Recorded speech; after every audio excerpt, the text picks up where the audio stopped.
everyone, welcome back to GrantMe. So if you have ever looked into a school, a university, a college that you've wanted to go to, and you looked at the tuition cost, the books, and the living cost, then you've probably thought, how in the world am I supposed to pay for all of that?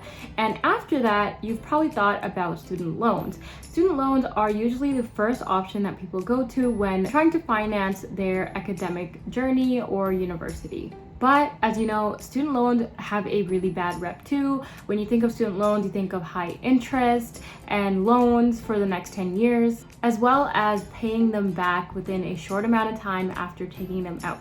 Also, people's general lack of knowledge around student loans, how to pay for them, and some benefits that you can get out of student loans that you may not know about. So that's what I'm going to go over in this video. I'm going to show you guys how to get some benefits out of student loans while still graduating debt-free. And if you haven't subscribed yet or hit the bell button, make sure you do so you're notified every time we post new content. So at GrantMe, one of our mottos is to help our students graduate debt-free. And we do this primarily through our scholarship matching platform and our scholarship matching services, but we also do that through career development, toolkits, checklists, as well as content on this YouTube channel and on our blog. So if you are looking into student loans, there are alternative processes to pay for school, such as scholarships. And if you want to know how many scholarships you're eligible for, you can actually take the GrantMe scholarship eligibility quiz down below in the description, and it'll show you how many scholarships you're eligible for, as well as the amount that you can potentially get if you apply to them. Okay, so my first tip for student loans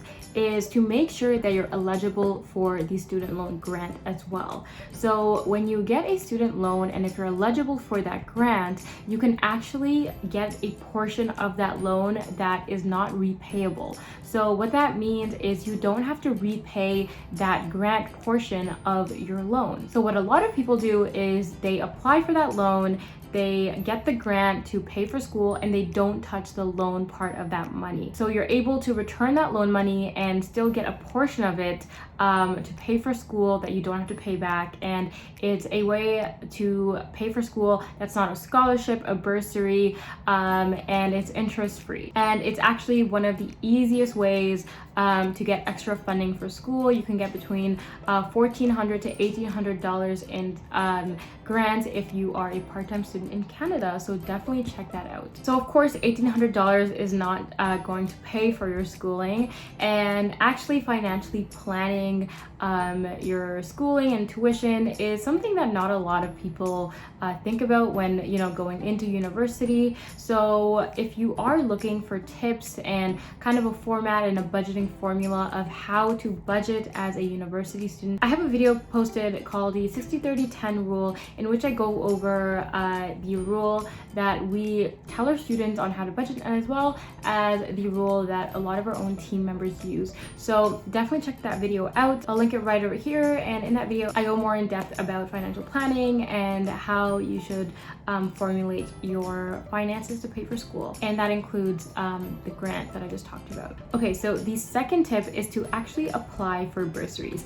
Now, bursaries go hand in hand with student loans, and bursaries are actually mostly given by the university itself, and they're usually given to students who have applied to loans, and the main component of the eligibility is that the students who apply to bursaries have exhausted all other financial options. So the university will take a look at your income, your financial situation, what else you've applied to in terms of financial aid, and on their behalf, then they're going to give you that bursary. But having student loans and taking out student loans is a core part of how you will get that bursary. So that's why applying to student loans can be beneficial for getting other types of financial aid. And if you're smart, you can get that student loan, take that grant, keep the student loan aside, and then use the bursary money if you're eligible, and you can have the grant and the bursary to pay for school. And last, this is more so a financial tip that you can use in addition to the previous two tips, and that's that in addition to applying for the student loan and the bursary on behalf of the student loan, make sure you're applying to scholarships.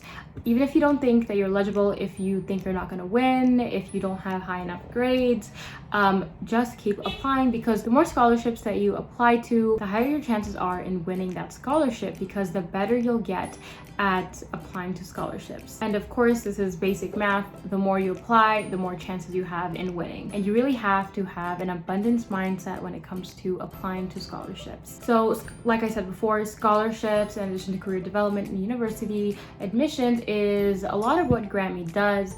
And if you are interested in our platform to see what our team looks like, how we do what we do, and the features that we're releasing, and the features that we've released to help our students build their future and unlock their potential, you can check out the quick crash course / walkthrough video that I made for our platform. And that should give you a good idea of what we do and how how financial assistance and scholarships kind of tie in with what we're trying to do and what our mission is. And that's it for today's video. If you enjoyed it, please give it a like and subscribe, hit the bell button, and I will see you guys all next time.